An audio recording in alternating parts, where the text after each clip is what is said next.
Je vous salue tous dans le précieux nom de notre Seigneur et Sauveur Jésus-Christ. Moi, c'est votre frère, le bien-aimé Meshach Kankou, Michael. Et quand nous venons auprès de vous, nous le disons toujours que nous sommes vraiment joyeux, extrêmement joyeux, lorsque nous venons auprès de vous pour partager de la part de notre Seigneur. Et par rapport à l'orientation de notre Dieu, nous sommes encore venus auprès de vous pour faire une récapitulation ou faire une série de récaps par rapport à un sujet que nous avons pu aborder, mais on avait mis une pause. À un moment, nous n'avons plus encore posté des vidéos par rapport à ce sujet et nous sommes de retour. Mais nous avons voulu continuer, mais Dieu étant le maître de tout, et c'est aussi poussé par l'Esprit de Dieu que les hommes ont parlé de sa part. Et il nous amène encore à revenir en arrière et faire un récap, afin que nous puissions utiliser un langage que tout le monde, même le plus simple, aura la facilité de saisir et de comprendre. Parce que la guérison, le salut, c'est lorsqu'il y a compréhension, c'est lorsque l'on comprend. Vous allez voir que dans Matthieu 13, la Bible dit que ils auront des oreilles pour ne pas entendre, des yeux pour ne pas voir, des cœurs pour ne pas comprendre, afin qu'ils ne se convertissent. C'est-à-dire c'est lorsque quelqu'un comprend qu'il y a la conversion et il y a la guérison qui s'ensuit. Et c'est pour cela que nous avons voulu qu'aujourd'hui, par la grâce et la mesure de la grâce de Dieu, nous allons parler encore du caractéristique de la marque de la bête. Nous allons parler de la marque de la bête et de ses divers caractères qu'il en regorge. Mais ici, avant d'entamer même ce sujet, nous sommes dans l'introduction. Nous voulons d'abord soulever un point qui est vraiment un point important, et sur la similarité que vous allez remarquer ensemble quand nous allons continuer cette série de récaps. Vous allez voir la similarité entre la manière ou la façon dont Dieu agit avec celui du diable. Pourquoi nous disons cela? Parce que vous allez voir que le diable est seulement en train d'imiter. Nous allons prendre une écriture qui va nous aider et qui va nous appuyer. Nous allons prendre même deux écritures. Vous allez voir dans Ézéchiel 28, vous pouvez lire le verset D. Je vais lire le verset D, je saute et puis je lis 12 jusqu'à vers 15. Je le lis au nom de Jésus-Christ. Fils de l'homme, dis au prince de Tyr, ainsi parle le Seigneur l'Éternel.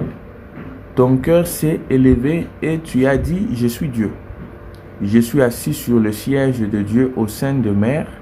Toi, tu es un homme et non Dieu. Et tu prends ta volonté pour la volonté de Dieu.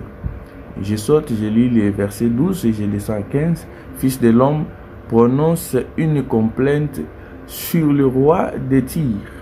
Dis-lui, tu lui diras, ainsi parle le Seigneur l'Éternel. Tu mettais les sceaux à la perfection. Tu étais plein de sagesse parfaite en beauté. Tu y étais en Éden, les jardins de Dieu. Tu y étais couvert de toute espèce de pierres précieuses, de sardoines, de topazes, de diamants, de chrysolites, d'onyx, de jaspes, de saphirs, de scarabucles, d'émeraudes, d'or, de tambourins, de flûtes étaient à ton service préparés pour le jour où tu fus créé. Nous pouvons même se limiter où nous continuons. Tu étais un chérubin protecteur aux ailes déployées. Je t'avais placé, tu étais sur le sainte montagne de Dieu. Tu marchais au milieu de pierres étincelantes. Tu as été intègre dans tes voies depuis le jour où tu fus créé jusqu'à celui où l'iniquité a été trouvée chez toi. Vous allez comprendre qu'ici, la prophétie se dit par rapport au roi de Tyr, mais au prince de Tyr, mais vous allez comprendre que c'est du diable qu'on parle, parce que le prince là n'était pas en Éden. C'est le prince dont on parle ici, physiquement comme ça. C'est pas de lui qu'on parle.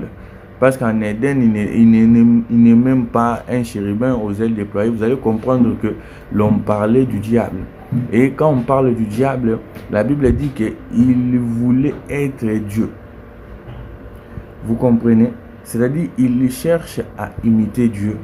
Et même 2 Corinthiens, je crois, 11-14 va encore appuyer. J'avais dit, nous allons prendre des écritures. Je suis dans 2 Corinthiens, le chapitre 11, le verset 14. Je les lis rapidement au nom de Jésus-Christ. Et cela n'est pas étonnant, puisque Satan lui-même se déguise en ange de lumière. Il n'est pas donc étrange que ces ministres aussi se déguisent en ministres de justice. Leur fin sera selon leurs œuvres. Là, c'est le verset 15. Vous comprenez que nous allons voir tout au long de ces sujets des similarités. Pourquoi? Parce que le diable ne fait que copier ce qu'il a pu voir chez Dieu en cherchant à imiter, d'être comme Dieu. Comme nous avons lu cette lecture dans Ézéchiel 28, il devait s'asseoir dans le siège de Dieu, dans le trône de Dieu. Il devait recevoir aussi de l'adoration comme Dieu. Il devait aussi recevoir de la louange comme Dieu. Alors il fait des choses comme Dieu. Il imite notre Dieu.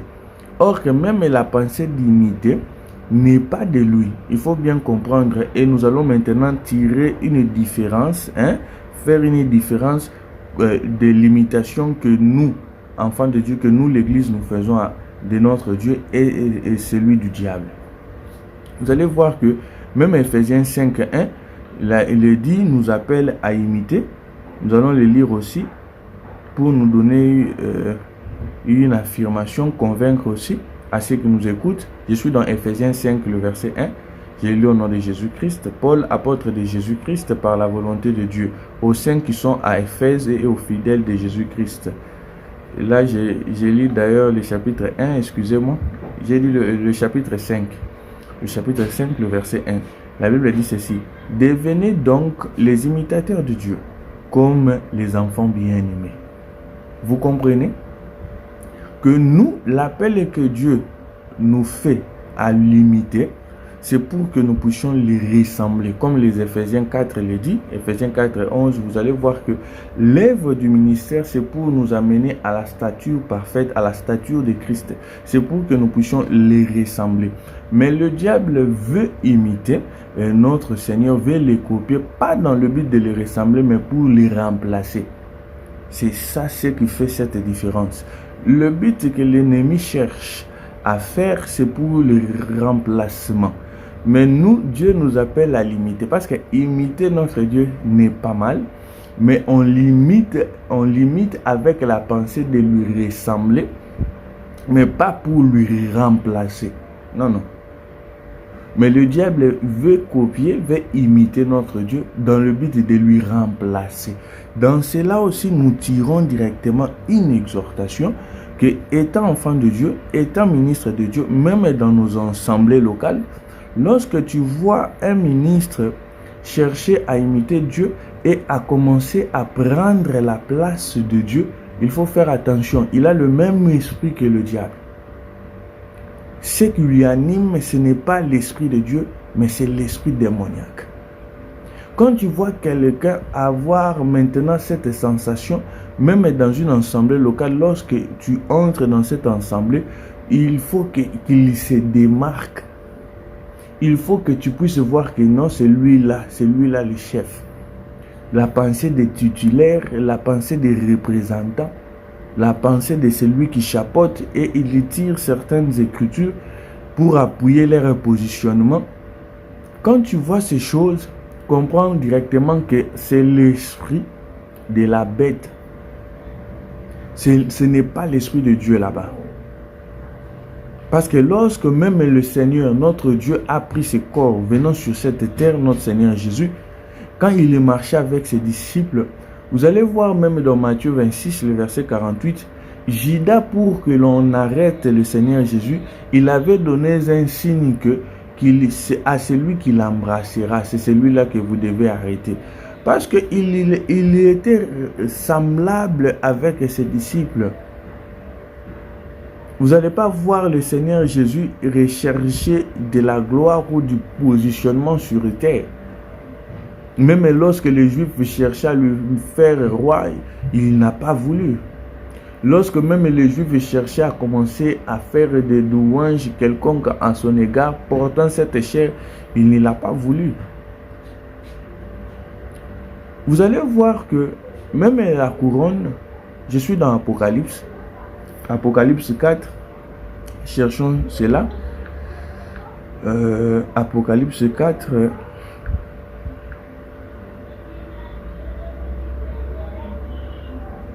Apocalypse 4.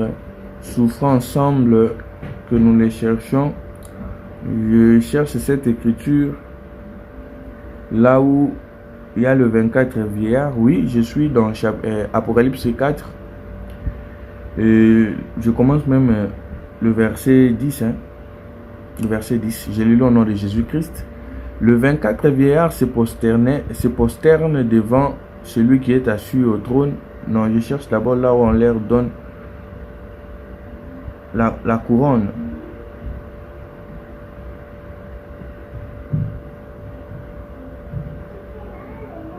C'est ça, c'est le verset 10. Vraiment souffrant ensemble.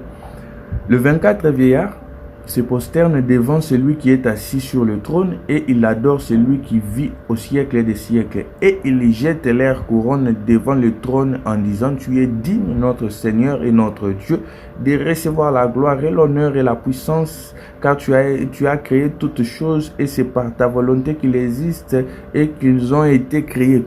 Vous allez comprendre que ces 24 vieillards ont une couronne, c'est-à-dire ils ont quand même une gloire, mais au devant de Dieu, il les jette. Ne crois pas si on dit que le ministre mérite double honneur. Ne cherche pas où vos conducteurs méritent de la déférence.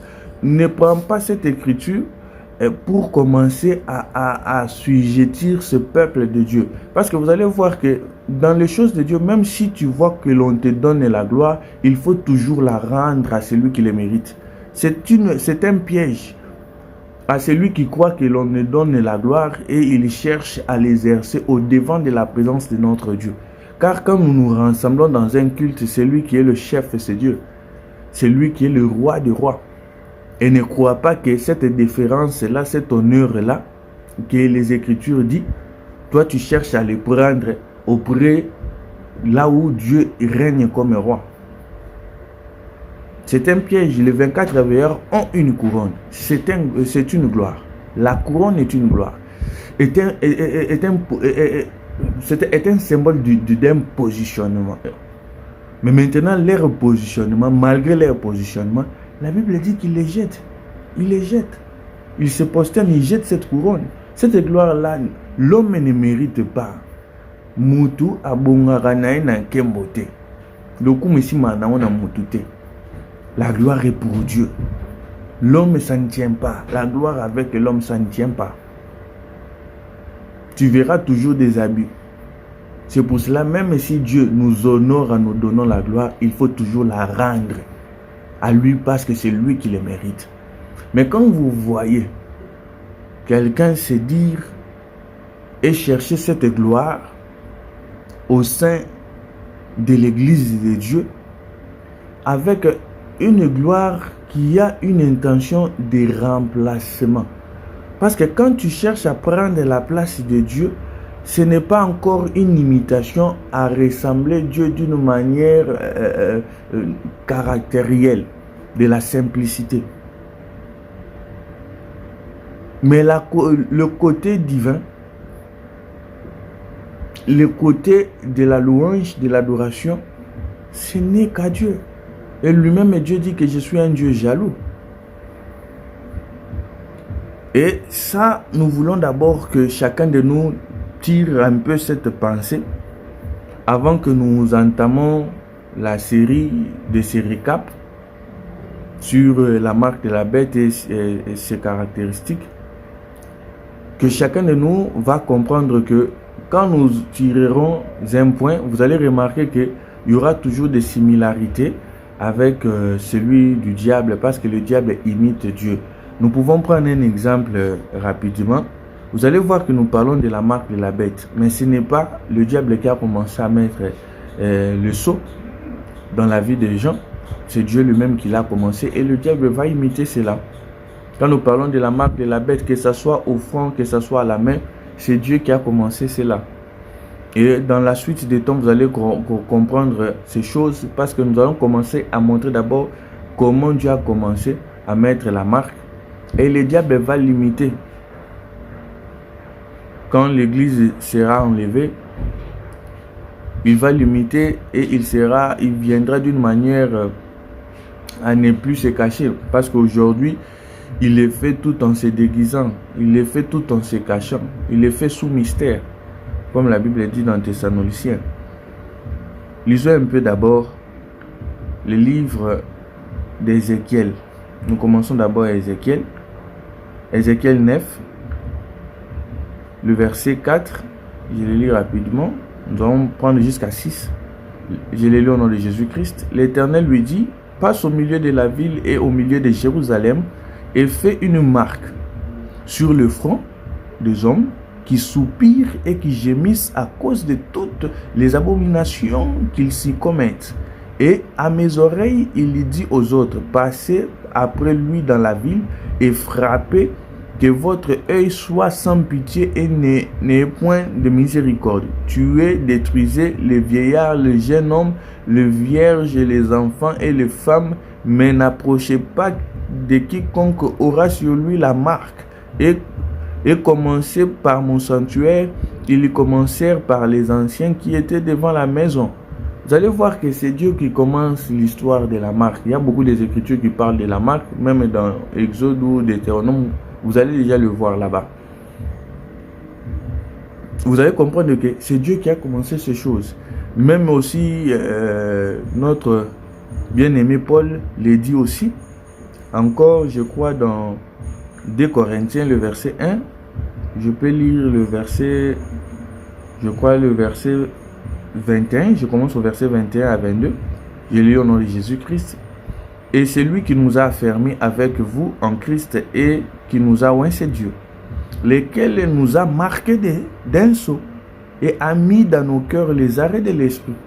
Vous comprenez que c'est Dieu qui a commencé l'histoire de la marque.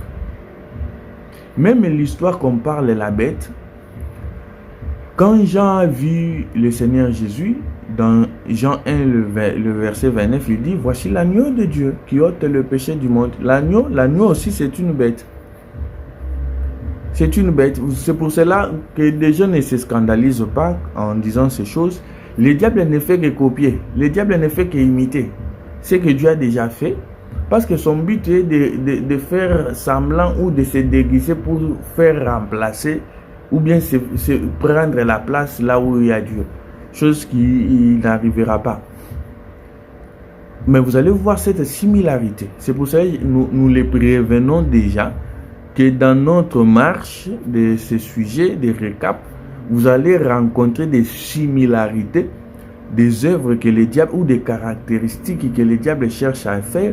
Vous allez voir aussi certaines similarités dans le côté de notre Seigneur, parce que le diable ne fait que copier. Parce qu'il vient de là, il avait vu toute la splendeur de la gloire qui était en Dieu. Et le diable ne fait que copier ces choses pour se déguiser aussi à devenir un Dieu. Vous allez comprendre ces choses. Et c'est pour ça que nous avons pris ces exemples sur la marque, sur le sceau. C'est Dieu qui a commencé cela. Et le diable ne fait que les copier. Mais nous allons encore plus aborder sur des caractéristiques afin que nous étant peuple de Dieu, nous soyons un peuple averti sur ces choses. Et lorsque nous les voyons déjà sur la terre, parce qu'il faut savoir que le mystère de l'iniquité agit déjà, mais il agit sous mystère. C'est-à-dire, il ne dit pas que non, comme prophétiquement, la marque de la bête s'exercera après l'enlèvement de l'église dont il n'agit pas. Non, il agit déjà, mais il agit sous mystère. Il agit sous mystère. Il y a des gens qui ont déjà cette symptôme de la marque et il ne suffit que l'église soit enlevée. Vous allez voir que leur vraie face ou leur vraie caractéristique s'ouvrir normalement. Il y a aussi la maladie. Nous prenons un exemple, nous illustrons un exemple naturel pour faire comprendre aussi ces choses de Dieu. Ce n'est pas un mal, ce n'est pas un péché. Il y a des maladies où dès qu'il entre dans ton corps, il ne se manifeste pas ouvertement ou directement. C'est après un temps où vous allez voir maintenant la maladie se manifester. C'est aussi de même avec la marque. Des gens peuvent croire que ça n'agit pas. Il agit déjà, mais il agit sous mystère. C'est pour cela, nous étant l'église de Dieu, nous devons savoir ces choses. Et nous avons pu aussi exhorter à faire comprendre aux enfants de Dieu que nous, notre manière d'imiter notre Seigneur, c'est pour lui ressembler. C'est pour arriver à la stature parfaite de Christ. Mais la manière d'imiter du diable, c'est pour le remplacer. C'est-à-dire, il aime devenir Dieu et que Dieu ne soit plus. Nous, ce n'est pas le but que Dieu ne soit plus, mais nous, c'est le but de lui ressembler parce que c'est lui la vérité. C'est lui la parole qui donne la vie. C'est lui le tout. C'est lui le bien. Mais le diable cherche à ôter maintenant la place de Dieu. C'est-à-dire ôter Dieu pour que lui devienne Dieu. Que Dieu ne soit même plus. Et c'est ça la différence. Et nous avons aussi exhorté qu'il y a aussi ces dimensions de ces esprits. Malheureusement, dans les assemblées locales dites de Dieu. Là où vous allez voir qu'il y a des ministres qui deviennent des patrons. Ils deviennent des décideurs des choses de Dieu. Or qu'ils sont des gens qui sont mandatés. La Bible dit qui sera plus grand parmi vous, il sera votre serviteur, mais nous retrouvons que c'est celui qui est beaucoup servi. On cherche à rendre de culte de la personnalité. Vous allez voir que c'est lui qui a la chaise qui est la plus mieux de tout le monde. C'est lui, c'est-à-dire il n'aime pas se ressembler avec des gens. Or que même notre Dieu veut ça. Il aime ressembler avec ses enfants. Mais vous allez voir même dans les écritures bibliques, là où on parle de cette église, il y a une promesse quelque part que là où que je vous donnerai aussi le trône comme mon Père m'a donné le trône. Vous allez voir que Dieu, notre Dieu, nous ne prive rien. Mais vous allez voir que des gens ont cette attitude maintenant de vouloir prendre même la place de Dieu, d'ôter. Que des gens ne voient que eux. Et en se déguisant sous forme avec un langage hypocrite des choses de Dieu, mais dans la faisabilité, nous remarquons qu'il y a une différence. Nous voyons que c'est toi c'est toi le leader dans ces cultes. Et c'est toi qui décides de tout. Les décisions peuvent venir de chez toi, tu dors à la maison et tu trouves qu'il y a ceci, il y a ceci. C'est pas par rapport à la parole de Dieu, c'est par rapport à ce que toi tu as pensé. Et tu viens, tu les déposes dans l'assemblée des dieux. Ça veut dire que c'est toi le patron. Il cherche le leadership dans tout. Il ne croit pas à une vérité si cela ne sort pas de sa bouche. Ce sont des choses à laquelle que vous allez remarquer que la personne a le même esprit que cette bête dont parle Apocalypse. Le positionnement, le leadership à tout prix.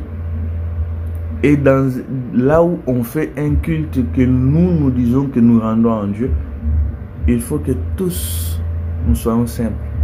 Tous nous ne soyons pas remarquables, que quand nous venons, tous ne remarquent que celui qui le mérite, c'est notre Dieu. Je crois que je peux me limiter ici pour cette introduction. Et la deuxième vidéo, lorsqu'elle viendra, nous parlerons encore avec plus de profondeur sur la marque de la bête et ses divers caractères. Que Dieu nous bénisse tous et je crois que ce message nous a bénis. N'oubliez pas de s'abonner à la chaîne YouTube et d'aimer la page Facebook La Vérité du Cœur TV. C'est là où nous postons nos vidéos. Que Dieu nous bénisse tous richement au nom de Jésus-Christ. Amen.